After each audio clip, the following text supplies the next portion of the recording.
యాదాద్రిలో మాజీ మంత్రి హరీష్ రావు మాట్లాడుతున్నారు. లైవ్ లో చూద్దాం.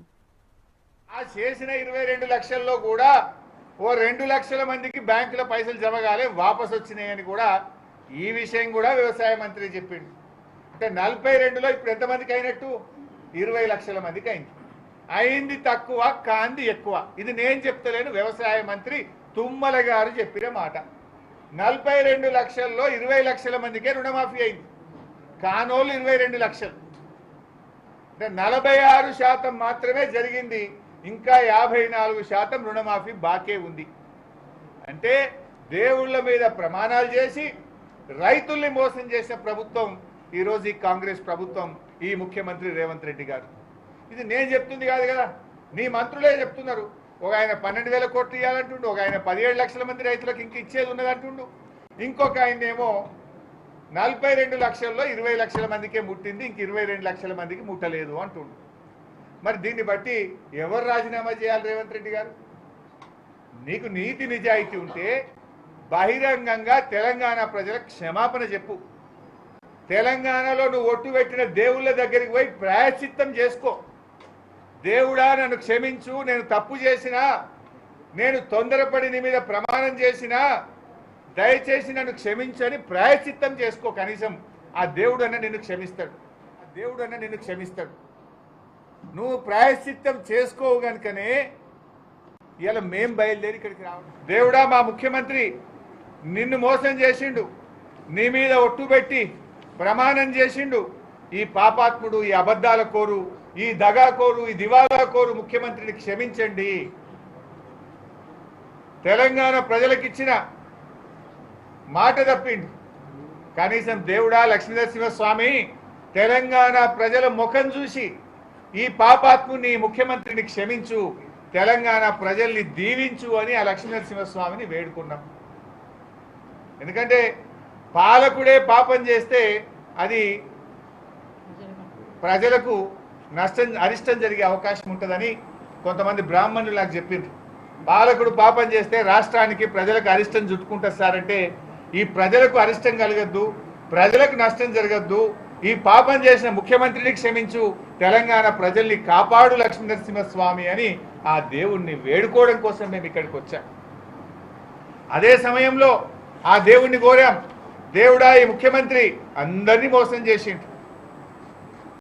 వడ్లకు బోనస్ ఇస్తా అన్నాడు, 10% పండే సన్నాలకు బోనస్ అని మోసం చేసిండు.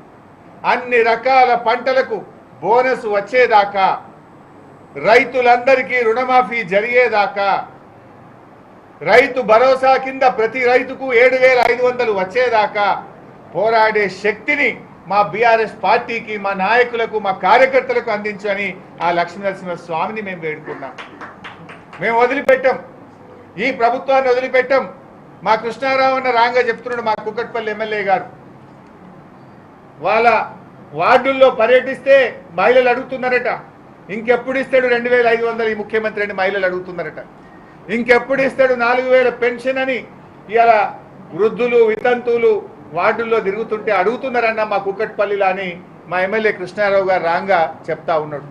నువ్వే చెప్పినావు కదా, 100 రోజుల్లో 6 గ్యారెంటీలు అమలు చేస్తామని బాండ్ పేపర్ల మీద రాసిచ్చి కాళ్ళేళ్లు పట్టుకున్న మీరు ఇవాళ 100 రోజులు అయిపోయి 300 రోజులకు దగ్గర వచ్చినా మీలో చలనం లేదు.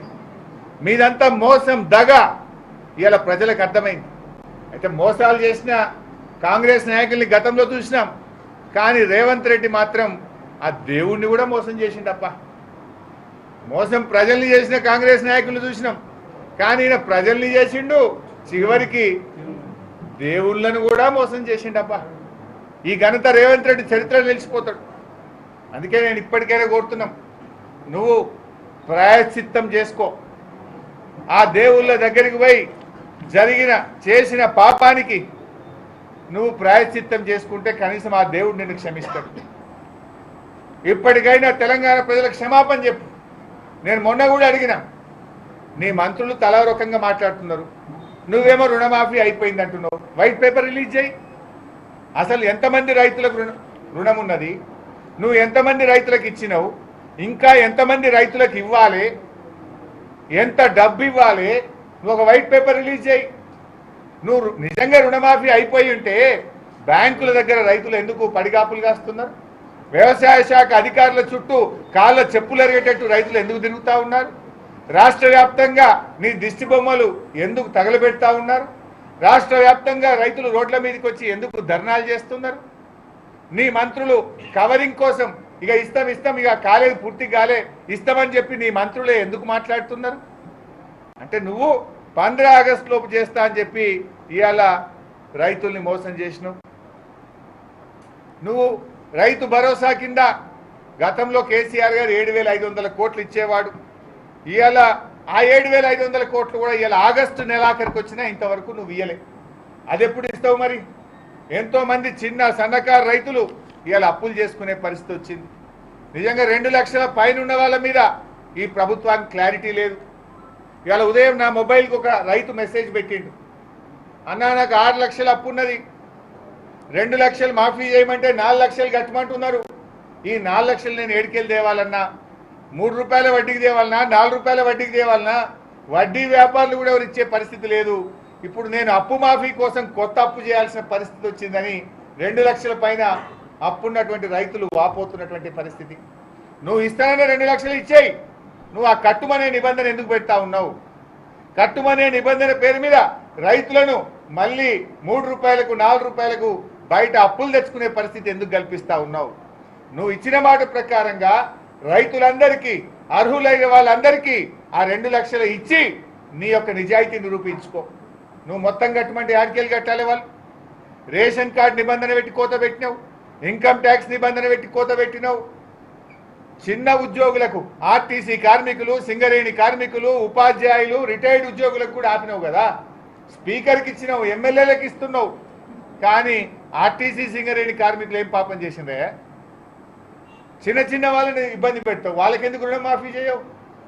చేసిన రుణమాఫీ కూడా ఆ చేసిన 20 లక్షల మంది రైతులకు చేసిన 17,000 కోట్లు కూడా పూర్తిగా చేయలే.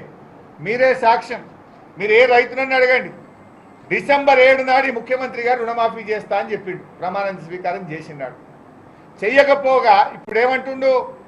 డిసెంబర్ 7వ తారీఖు వరకే నేను వడ్డీ చెల్లిస్తా, డిసెంబర్ 7 నుంచి ఇప్పుడు ఆగస్టు దాకా రైతులు వడ్డీ కడితేనే బ్యాంకులు రైతులకు రుణం మాఫీ చేస్తున్నారు. అంటే ఇది పూర్తి మాఫీ కాదు, పాక్షిక మాఫీ. 42 లక్షలు చేసేది ఉంటే 20 లక్షల మందికే చేసినావు. చేసిన 20 లక్షల మందికి కూడా పూర్తి రుణం మాఫీ చేయలే, వడ్డీ వాళ్ళనే కట్టుకోమంటున్నావు, మిత్తి వాళ్ళనే కట్టుకోమంటున్నావు. అది ఎట్లా కరెక్ట్ అని అడుగుతా ఉన్నా. నువ్వు డిసెంబర్ 9 నాడు చేస్తే మిత్తి వాళ్ళకి పడకపోవు కదా. నువ్వు డిసెంబర్ 9 నాడు చేయకపోవడం వల్ల, ఆగస్టులో చేయడం వల్ల ఈ 7 నెలల మిత్తి రైతులు ఎందుకు భరించాలి? తప్పు నీది, శిక్ష రైతులదా? నువ్వు ఆ వడ్డీ కూడా రైతులకు ప్రభుత్వమే చెల్లించాలని చెప్పి బీఆర్ఎస్ పార్టీ డిమాండ్ చేస్తూ ఉంది. ఇది యాదాద్రి లక్ష్మీనరసింహస్వామితో మా యాత్ర ప్రారంభమైంది. ఈ యాత్ర ఆయన ఎక్కడెక్కడ ప్రమాణం చేసిండో, ఆయన అన్ని దేవాలయాల మీద చేసిండు, మెదక్ చర్చి మీద చేసిండు, జహంగీర్ పీర్ దర్గా మీద కూడా చేసిండు.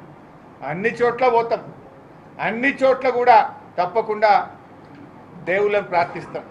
సిక్కు మతస్థుల్లో ఒకటి ఉంటుంది బై సార్, మీకు తెలుసు అనుకుంటా. ఎవరైనా అబద్ధం ఆడితే, తప్పు చేస్తే సిక్కు మతస్థుల్లో ఏం శిక్ష ఉంటుందో తెలుసా? దేవాలయాన్ని కడిగిపిస్తారు, మొత్తం దేవాలయాన్ని తుడిపిస్తారు, మొత్తం అది శుద్ధి చేపిస్తారు. అట్లా చేయి, నీ పాపమన్న పోతుంది. నువ్వు చేసిన తప్పులను దేవుడు అన్న క్షమిస్తాడు నిన్ను.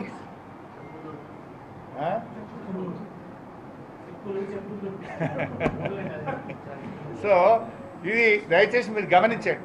జర్నలిస్ట్ మిత్రులు మీరు కూడా ఆ రోజు కవరేజ్ చేసింది కదా సీఎం గారి మీటింగ్. మీరు ఆనాడు లక్ష్మీనరసింహస్వామి సాక్షిగా ఆయన ఏం మాట్లాడిండో ఆ వీడియో పెట్టుండి, ఇవాళ నేను మాట్లాడిన వీడియో పెట్టండి.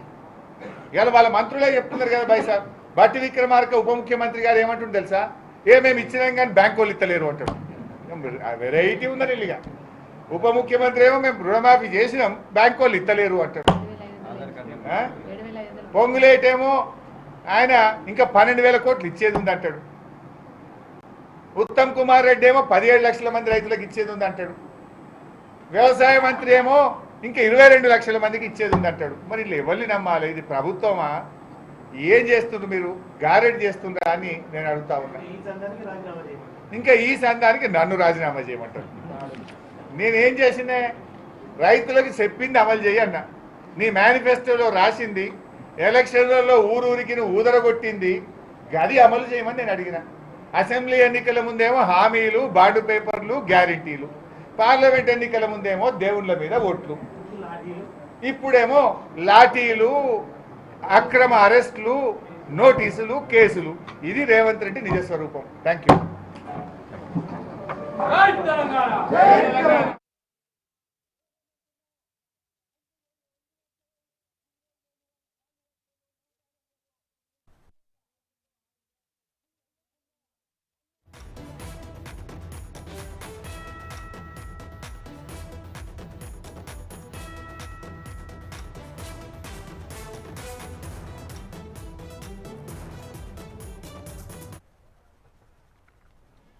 ఏఐసీసీ పిలుపు మేరకు దేశవ్యాప్తంగా కాంగ్రెస్ ఆందోళనకు దిగింది. గన్ పార్క్ దగ్గర కాంగ్రెస్ నేతలు నిరసన చేపట్టారు.